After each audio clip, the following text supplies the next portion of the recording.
Hello everyone, welcome again in learning with basics. Learning with basics में आप सबका स्वागत करता हूं। और आज के इस वीडियो लेक्चर में यार हम लोग देखने वाले हैं लेक्चर 4 है हमारा कोऑर्डिनेट ज्योमेट्री के अंदर। कोऑर्डिनेट ज्योमेट्री का प्लेलिस्ट चल रहा है, ये कोऑर्डिनेट ज्योमेट्री के ऊपर ही पूरा वीडियो है इस प्लेलिस्ट में।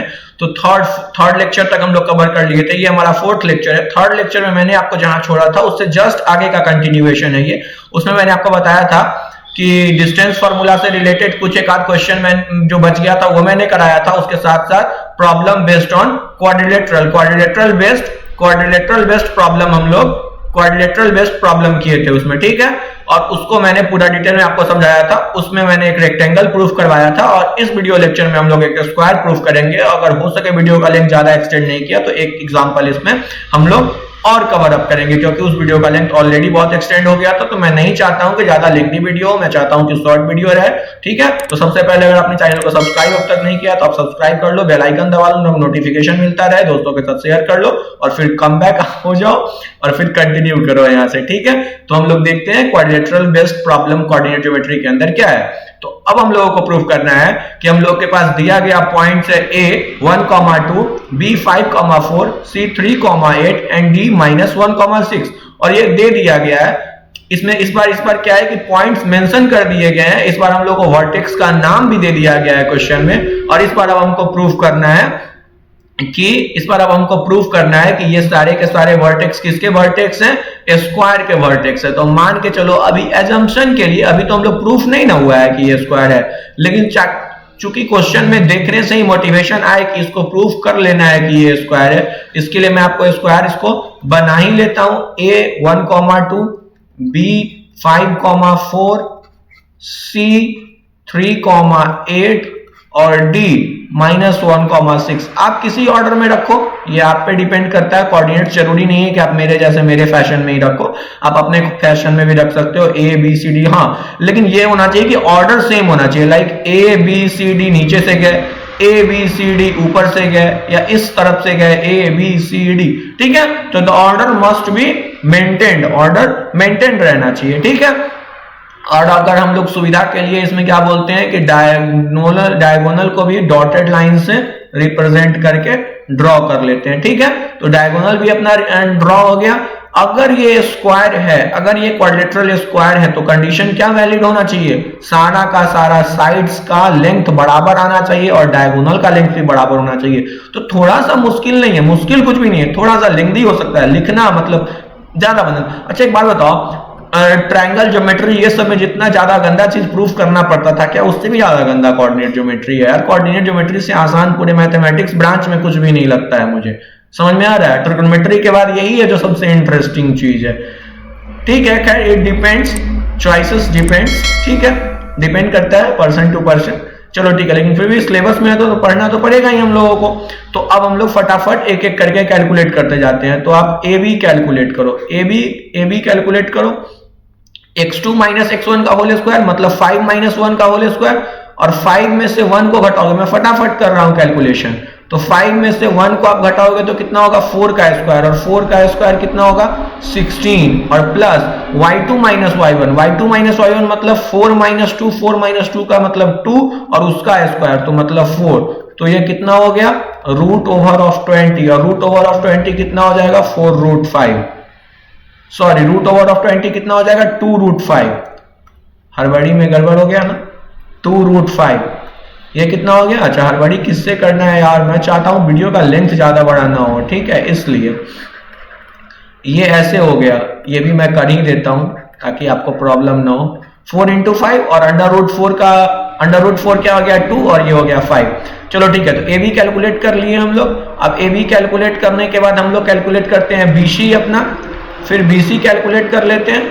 BC देखो, BC भी उसी तरीके से x2 - x1 मतलब 3 - 5, 3 - 5 मतलब -2, और -2 का स्क्वायर भी 4, -2 का स्क्वायर भी तो 4 ही आएगा।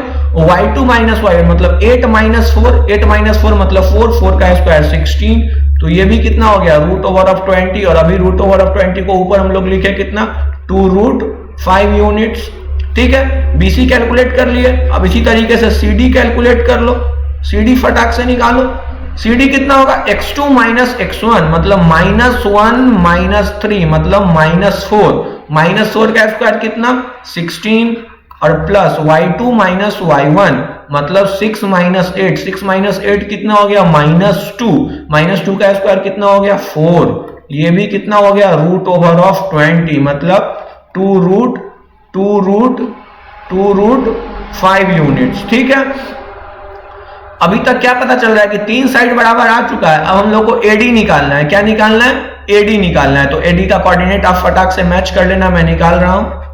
AD निकालना है अपना, तो AD क्या होगा ये देखो मैं बता ही देता हूं। AD कैलकुलेट करना है इस बार हमको, तो -1 तो हो गया -2 का स्क्वायर कितना हो गया 4 और 6 माइनस 2 कितना हो गया 4 का स्क्वायर कितना हो गया 16। तो ये भी कितना निकल के आया अपना 4 प्लस 16 ये कितना हो गया √20 मतलब बराबर 2 √ 5 यूनिट्स। तो अब तक 10 AB equal to BC equals to CD equals to DA। ठीक है, AB equals to BC equals to CD equals to DA, इसको मान के चलो, इसको AD बोलो या DA प्रोनाउंस करो, बात बराबर ही है। तो AB equal to BC equals to CD equals to DA तो निकल चुका है, मतलब एक कंडीशन तो स्क्वायर होने के लिए पूरा हो गया।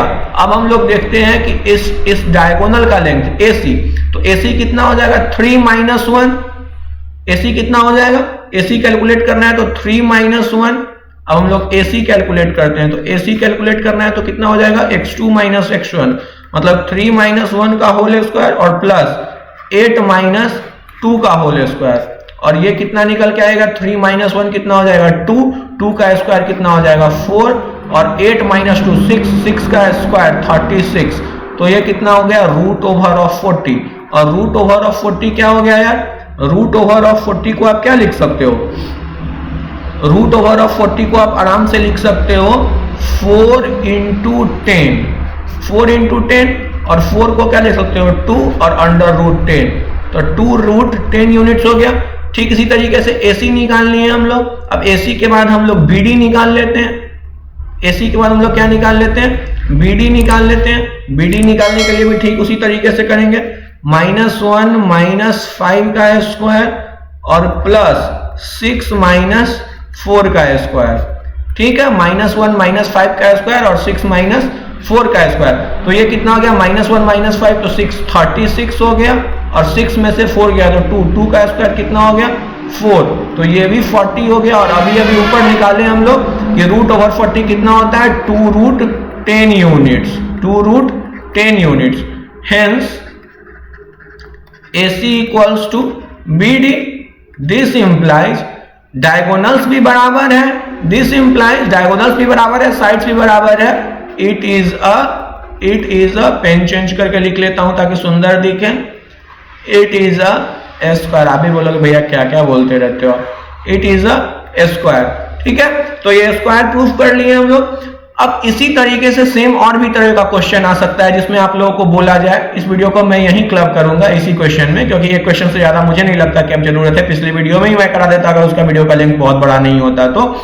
ठीक है, अब इस क्वेश्चन में रेक्टेंगल प्रूफ कर लिए, स्क्वायर प्रूफ कर लिए हम लोग। रेक्टेंगल स्क्वायर प्रूफ करने के बाद हो सकता है कि इसमें आपको रोहम्बस प्रूफ करने के लिए दे दे, हो सकता है पैरेललोग्राम प्रूफ करने के लिए दे दे, तो ये कोई बड़ा बात नहीं है। एक छोटा सा चीज हम लोग जो है सो वो डिस्कस कर लेते हैं, और वो है अपना किसका कंसेप्ट, कोलिनियरिटी का कंसेप्ट। किसका कंसेप्ट है, कोलिनियरिटी का कंसेप्ट। एक जो है सो छोटा सा चीज हम लोग डिस्कस कर लेते हैं, कोलिनियरिटी कंसेप्ट। ठीक है, मैं इसको बस बता के छोड़ देता हूं, आप पे है, आपके लिए असाइनमेंट है कि 3 पॉइंट्स मैं लिख देता हूं यहां पे, 3 points A, B, C are said to be collinear,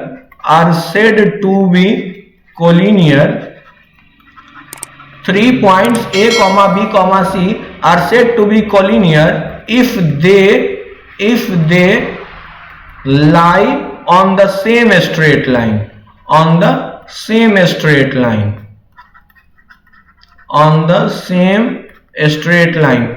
इसका क्या मतलब हुआ मैं समझा देता हूं। मान के चलो कोई 3 पॉइंट है, और वो सेम स्ट्रेट लाइन पर है ए बी सी, तो हम लोग क्या बोलेंगे कि ये पॉइंट्स कैसे पॉइंट्स है, कोलिनियर पॉइंट्स है। कैसे पॉइंट्स है, कोलिनियर पॉइंट्स है। अगर आपको प्रूफ करना हो कि ये कोलिनियर है या नहीं है, तो हम लोग क्या करते हैं, डिस्टेंसेस निकालते हैं। जैसे ए बी का डिस्टेंस फाइंड कर लेंगे हम लोग, बी सी का डिस्टेंस फाइंड कर लेंगे हम लोग। इफ मान के चलो A B plus B C equal हो गया ए सी के, अगर ए से बी का दूरी और बी से सी का दूरी ए से सी का दूरी है, तो मतलब ये सब पॉइंट्स कैसे पॉइंट्स हैं, कोलिनियर पॉइंट्स है। कैसे पॉइंट्स हैं, कोलिनियर पॉइंट्स है। तो ऐसा क्वेश्चन जब कभी भी अगर मान के चलो आपके सामने आए, तो आपको घबराना नहीं है। एक असाइनमेंट के तौर पे मैं आपको क्वेश्चन दे रहा हूं, असाइनमेंट क्वेश्चन। क्या है, assignment question. Assignment question,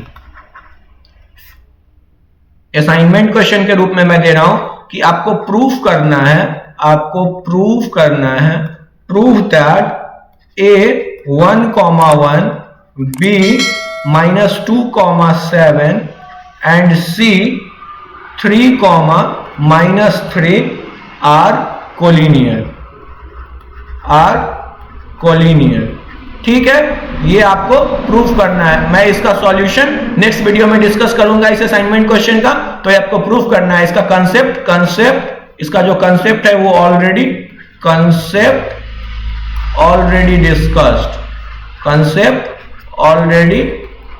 discussed. ठीक है, मैं इसका सॉल्यूशन नेक्स्ट वीडियो में कवर कर दूंगा। तब तक आप ट्राई करो कि आप इसको खुद से बना सको। Prove that A 1,1 B -2,7 and C 3,-3 are said to be collinear. ठीक है, तो इस वीडियो को यहीं पे समाप्त करते हैं। मिलते हैं नेक्स्ट वीडियो में इसके सॉल्यूशन के साथ। ठीक है, फिर उसके नेक्स्ट वीडियो से हम लोग दूसरे कॉन्सेप्ट्स को सीखेंगे। तब तक वीडियो को पूरा एंड तक देखने के लिए आपका बहुत बहुत धन्यवाद। चैनल को सब्सक्राइब कर लो, learning with basics page Instagram पे, उसको जाके फॉलो कर लो, दोस्तों के साथ वीडियो को शेयर करो और वीडियो के साथ बने रहो। ठीक है, thank you so much for watching this video. Thank you once again, bye bye.